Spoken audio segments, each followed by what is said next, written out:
stressful, but we persevere, we keep going, because we must. So, yeah.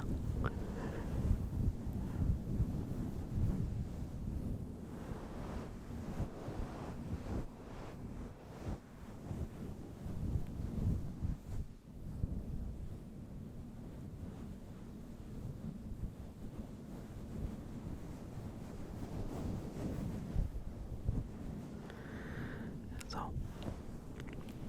I've been doing some online training to become certified to be an official employee at my wife's daycare, just to help out a bit. I don't want to be left alone with these kids. They're a lot of work, but I want to be a support. And you know, this topic isn't really that stressful. Just, you know, what's been going on. It's like a 30-hour online training.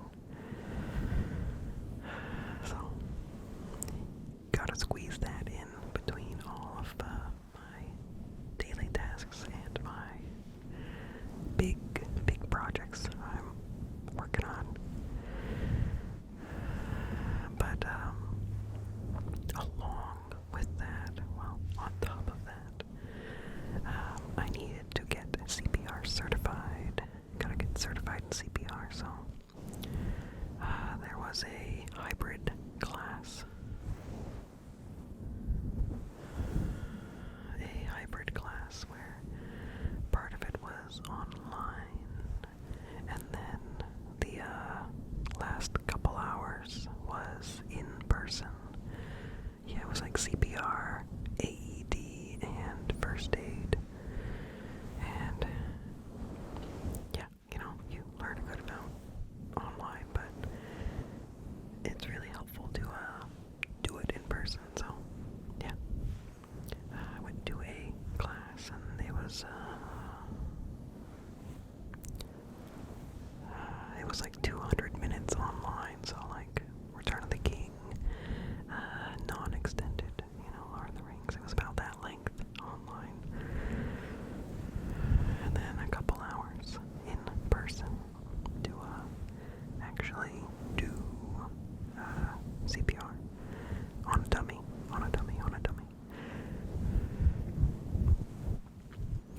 And it was time for my wife and her assistant to get recertified, so I was able to go with them.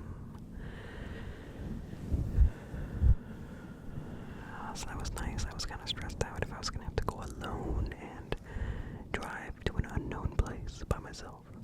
I hate going places that I don't know.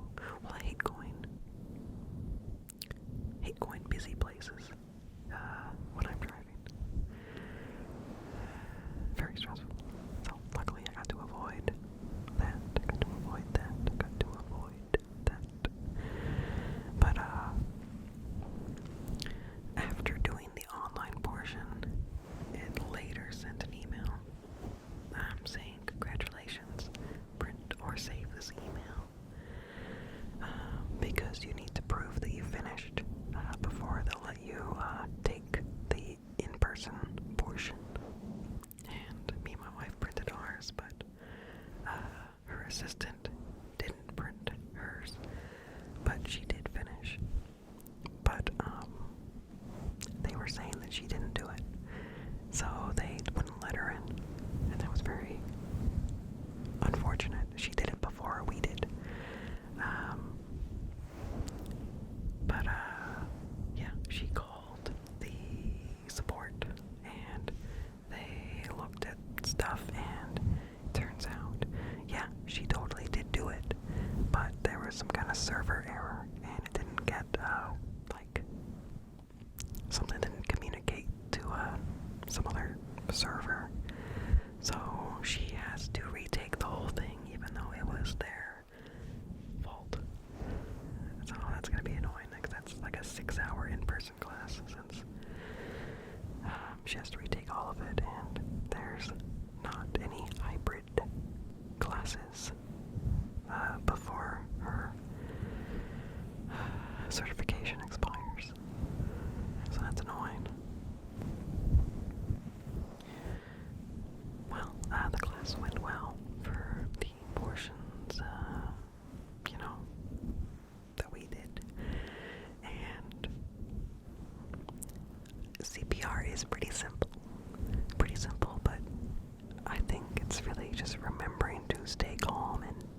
CPR is slower than I thought. Like, I was going too fast. Even, singing Staying Alive. Yeah, I would start off at the proper speed, but then I would speed up. So, if I'm ever doing CPR for real, I gotta remember to slow down a little bit.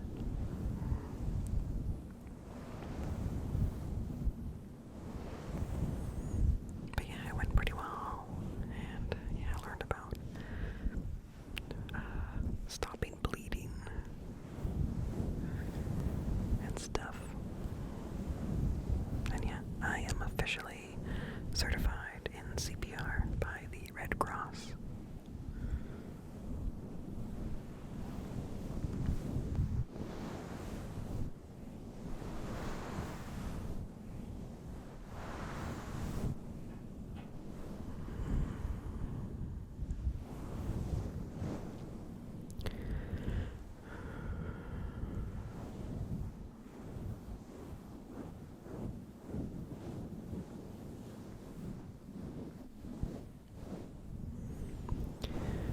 And at home, I have a bunch of things I need to get done. Like, the two main things are I need to finish splitting all of my firewood. I need to finish splitting that. I need to paint my house. Those are really the two main things, but very time consuming. Very time consuming. For the wood, we have a log splitter now. But even with it, these rounds of wood are so big that I can't move them by myself. And even with my wife to help me, they're so big, they're really hard to maneuver onto the little platform that it gets split on. And yeah, we timed it. Like, the big rounds take like a half hour because the wood is so stringy too. Like,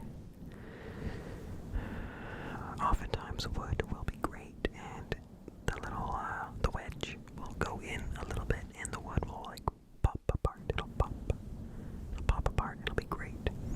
But this big wood, it's so stringy, it doesn't pop apart. It sticks together.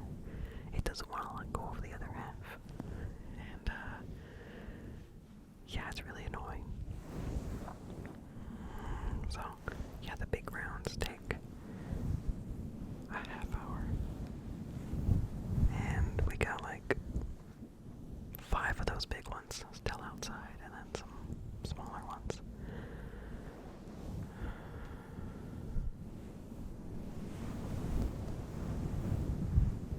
And yeah, I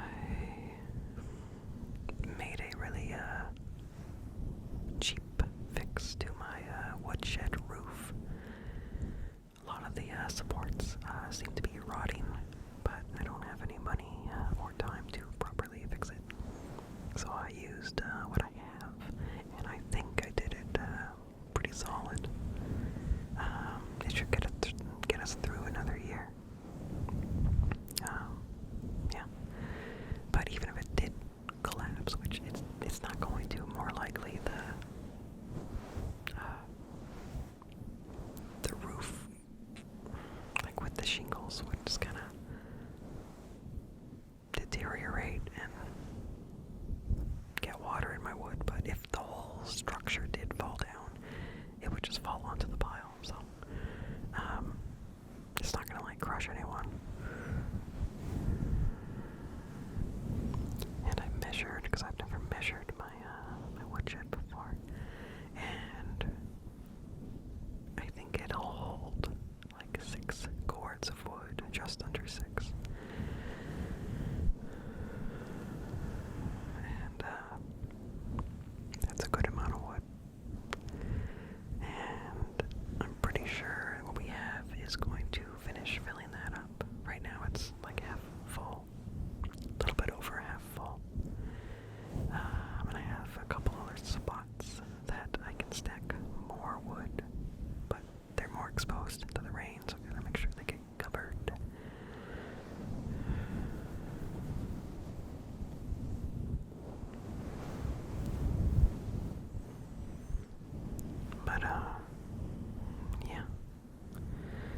satisfied so far with how the woodshed looks. Like, it feels good to have lots of wood in there to stay warm this winter.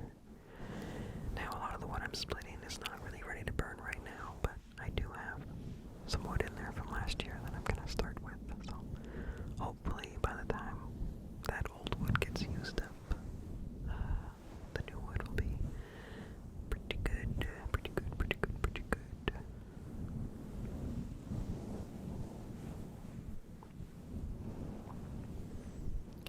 Let's see, wood splitting. Yeah.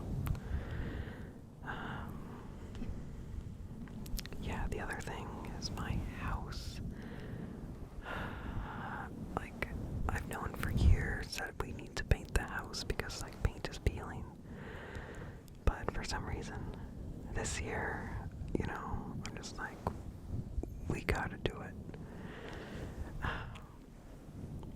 It was pretty hot this summer, up until like a week or two ago. And I think what really got me was we had a couple rainy days and then like a whole week of cool weather. And it really made me realize, like, oh, the rain is coming. Months and months of rain, and I don't want water to get into my house. I don't want my wood to rot, because that'll be way more expensive.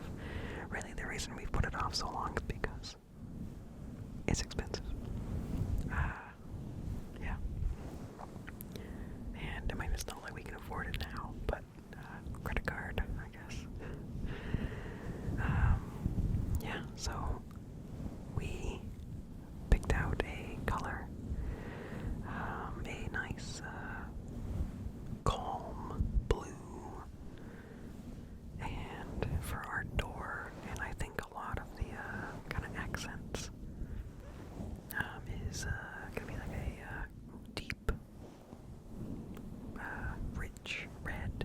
It's called firecracker, but I don't think it's bright. Like, when I think firecracker, I think bright red. But, yeah, it's like a rich red. And I think it'll look really good when we're done. But there's a lot of steps to do. A lot of steps, so I've been, going around our house and trimming bushes and, you know, plants or whatever, off of, you know, the house. Some other plants I'm just gonna kind of push over. There are so many random, like, wires on the outside of my house that, after looking at and following where they go, I realize none of them are needed. A lot of wires, like lots of telephone wires, antenna wires. Like, there's old antenna wire, and then they replaced it with newer antenna wire. But they didn't take the old one down.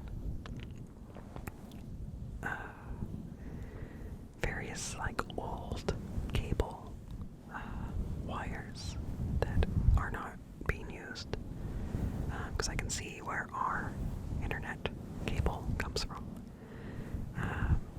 But yeah, there's like random cables going over the house, like coming out of like a hole in the wall and then going down and across the hole outside and then up and then into another hole.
got I stabbed it with like a knife, and it's still solid, still good wood.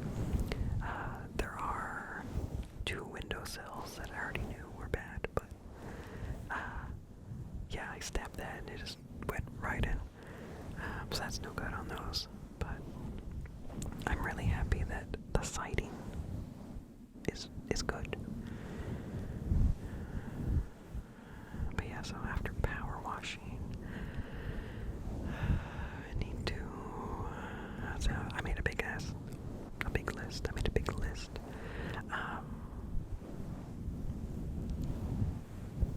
I'd say, power wash. We got a paint sprayer. We borrowed it from my wife's dad, but apparently it has a leak in it that I didn't know about. I think the last time it was used was to paint our daycare, and I don't remember it having a leak, but I guess it has a leak. So I've been trying to figure out how to take it apart to replace an O-ring, but I can't find any information on it. Like, there are 2 different model numbers listed on it, and neither get me what I need. I did find a post somewhere from 2009 about someone complaining that they couldn't find any user manuals for it. So that's great. I guess it was originally from Costco. That's what it sounds like based on this post that I read, but other than that, there's no information about it online. There are all these other models of sprayer by the same company. Like, yeah. So, the part itself should be easy to fix, or cheap to fix. But I don't know what size, and I can't figure out how to open it up. And renting a sprayer is way more expensive than I thought. So I might just use some regular paint, paint that I'm not going to use for anything, and see if it is actually leaking bad.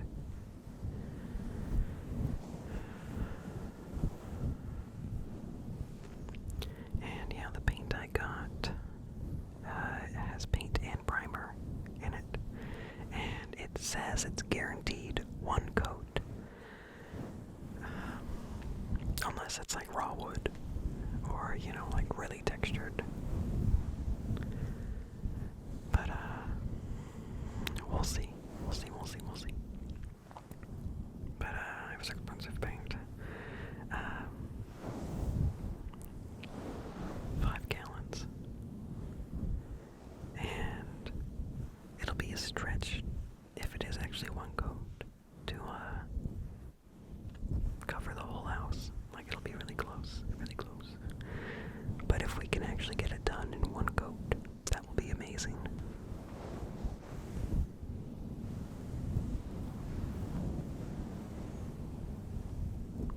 Oh yeah, and of course we gotta tape over, like, windows and stuff. Yeah, I think it's like just under 2,000 square feet of surface area that needs to be painted. And the sides of the house, where the peak is a lot taller than I thought. Even with my ladder that extends, I cannot get to the top. So I'm gonna borrow a ladder.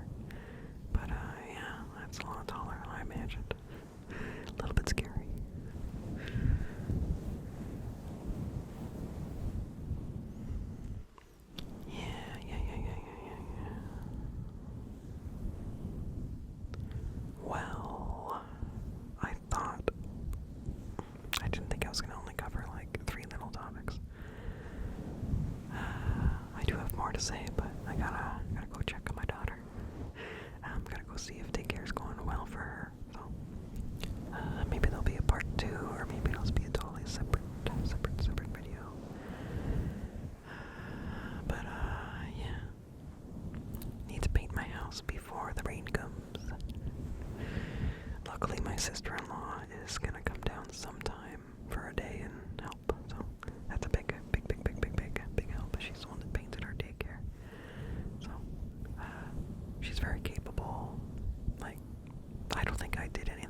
more expensive to fix that rot.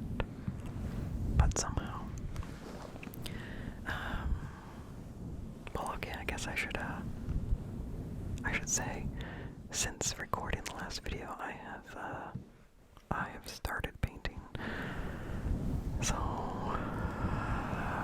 that's what I've been doing. That's why I haven't edited or posted the last video, because I have been very focused on painting. That's kind of one of my things, is when I get focused on something, I spend all my time on it. So yeah, I have started painting my house.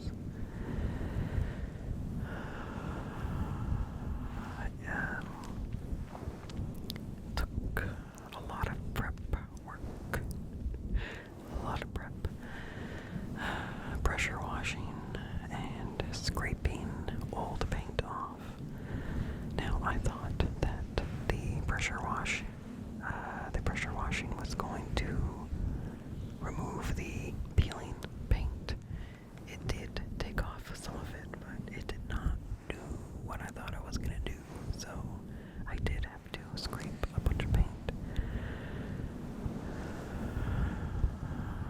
And now that I've been painting, I'm realizing I should have scraped even more.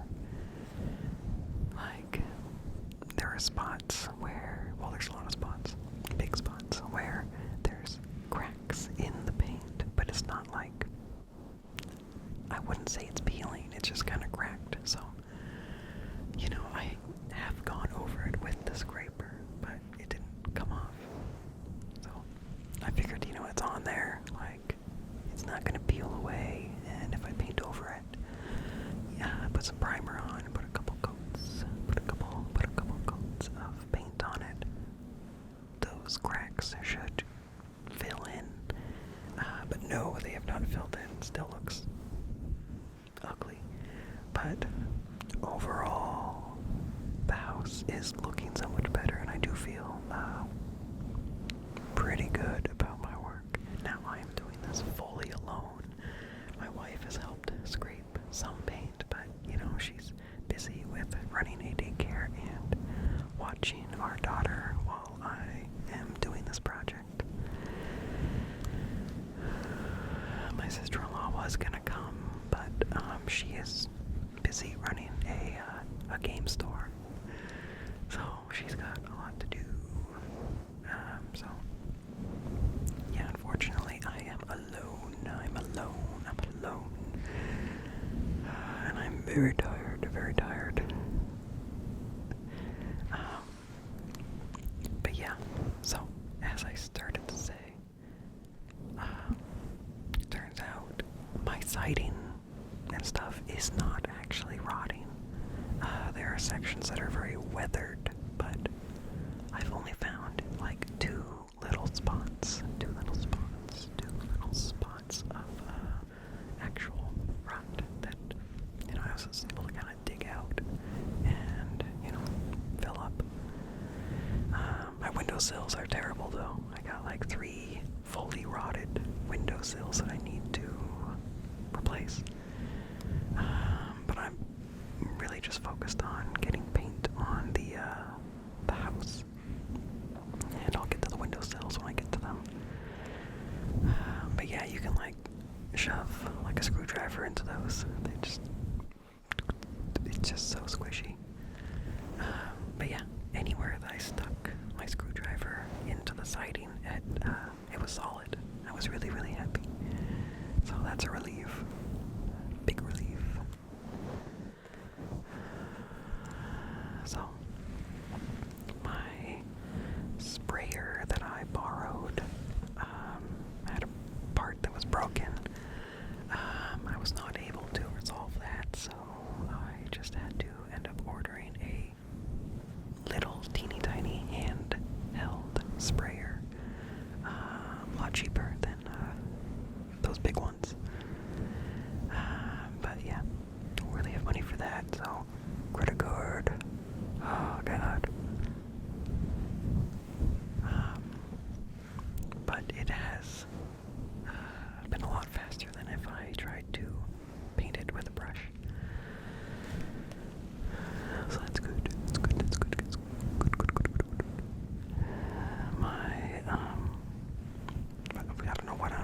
say? It's a 5-gallon bucket of paint that we have, and it is impossible to pour that paint into the little canister of the sprayer without making a big mess. Like, impossible. I guess they do make little spouts that you can screw on to make less of a mess, but I didn't want to go to Home Depot just for that, and the farm store, like across the street from me, does not have that.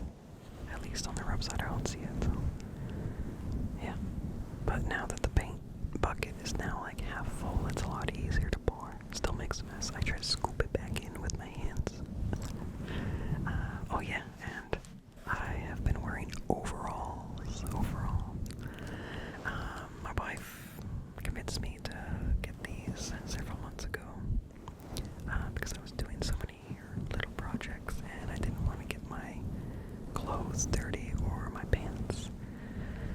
So she got me some overalls, ordered them on Amazon, and they came, and they are really bulky, really bulky. I look ridiculous. Well, I thought I did. Even putting them on really for the first time just a couple days ago. I was like, wow, I look ridiculous. But as I've used them and worn them and just gone about my day wearing them, they've become a part of me. They're still super bulky, baggy, but they are pretty nice.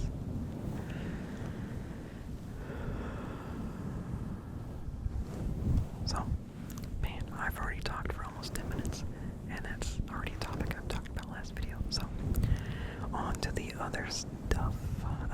I have not made any progress on splitting wood because I've been focused on the house, but that's okay. It'll get done eventually. The main stressful thing is trying to figure out what's wrong with my daughter. She, has ended up in the hospital so many times in the last year, just from simple colds, regular colds, not even COVID put her in the hospital. She got through that really fast, really easy, but regular colds, she ends up in the hospital for like asthma. Like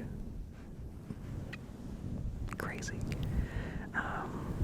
Luckily this last time, so we ended up in the hospital a few weeks ago at this point. And then just 2 weeks after that, she did get another cold. So we happened to have some oral steroid in our refrigerator that her pulmonologist prescribed just in case she needed it when she had COVID, but she ended up not needing it. And we ended up giving that to her. And I think if we did not give it to her when we did, I think we would have ended up in the hospital again, because it's amazing how quickly she can go from just having a little cough to not having a good time, having trouble breathing, constant coughing, like really not being able to catch her breath. And then her, rescue inhaler only helps for like a half hour, and then you would need to give her another dose. So since then we've been given a new prescription for a different, like daily inhaler that will hopefully help more than the budesonide was. And unrelated or related to that, I don't know. She had an endoscope done where they put a tube down her throat to look around in her stomach to see what's going on in her gut. Because, it's a possibility. At least it was a theory. I'm not really sure if it still is now. That when she gets sick, her gut gets kind of like inflamed or like just swollen. And then that pushes on her lungs, making them not being able to expand all the way, and that's why she has a hard time breathing when she's sick. Like, that's the main idea that I understand.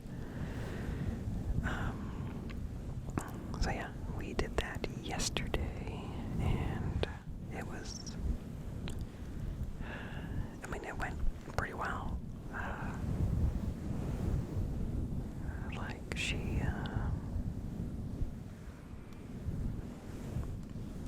usually it seems like the worst parts of the appointment, or what sets the appointments off in a bad direction, is when they take her height and her weight and like her head measurements. Like, that's when she gets really mad and then just does not get any happier after that. But we didn't have to do all that because she was just recently measured. So that really helped. But it was kind of scary having her put under anesthesia. That's a hard word to say. Basically, they told us, like, it works really fast, okay? Like, within seconds. So, you know, they're telling us to not be alarmed.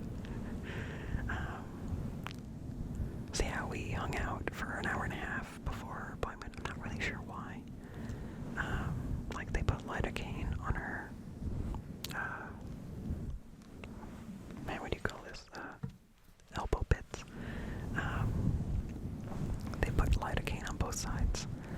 But that didn't take an hour and a half. Either way, we were there an hour and a half before her appointment. And then when they were ready, I was holding her, and they had an IV in her, ready to hook up the anesthesia. Hard word to say. That's a hard word. But yeah, I thought it was going to be like a machine that has a very precise, like, you know, drip. But it was like a syringe that they just manually push. So it was really weird. But yeah, it was true that it did work really, really fast. Like, I was holding her, she was kind of fussing, and then they started to inject her with the stuff, and I just immediately was like, oh, she's calming down. And then, like, by the time I was done even having that thought, she was asleep. Like, how does this stuff work? Yeah, but, you know, it's a very safe procedure, very safe, but, you know, it's scary seeing your daughter just immediately, like, go limp. Yeah, and then they got her off of me and laid her on the bed, and then, you know, we waited in the other room, and, like, not even 8 minutes later, like, they brought her back and said it was great. Yeah, and she just, you know, we let her sleep for like a half hour after that, and she woke up really annoyed that we were still at the hospital. Yeah, and then when we went home, she was fine, totally fine, a little bit tired throughout the day, but, you know, that's expected. It's expected.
I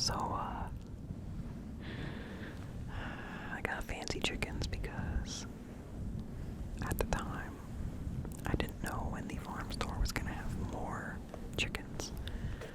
Because for a while there was a shortage of chicks, baby chicks. And these are the only ones they had. Anyway, the two types I got, one is supposed to lay green eggs, one is supposed to lay blue eggs. Well, they are all laying eggs now, and apparently there's a 5% chance that your chicken will lay brown eggs instead. Well, I have two chickens that are laying brown eggs. I'm pretty sure I have two chickens laying brown eggs, two chickens laying blue eggs, and one chicken laying green eggs. I think that is what I have. So, the two that are laying brown eggs, I'm not sure if one is one that's supposed to be laying blue eggs, or if they're both supposed to be green egg chickens. But yeah, I mean, it's nice to have a variety of eggs.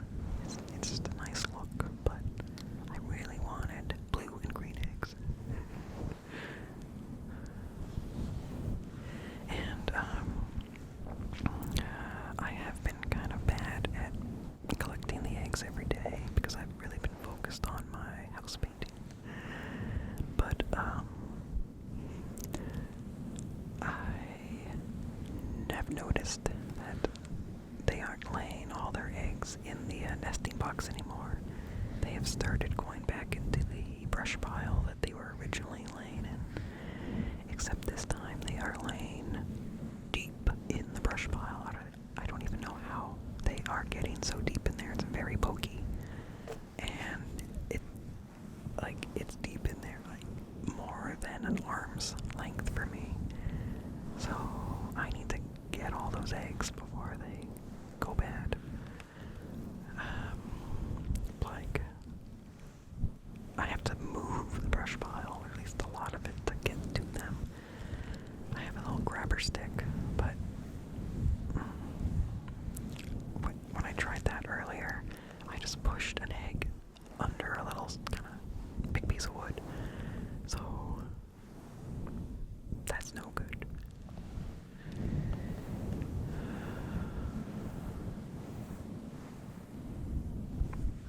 Yeah. So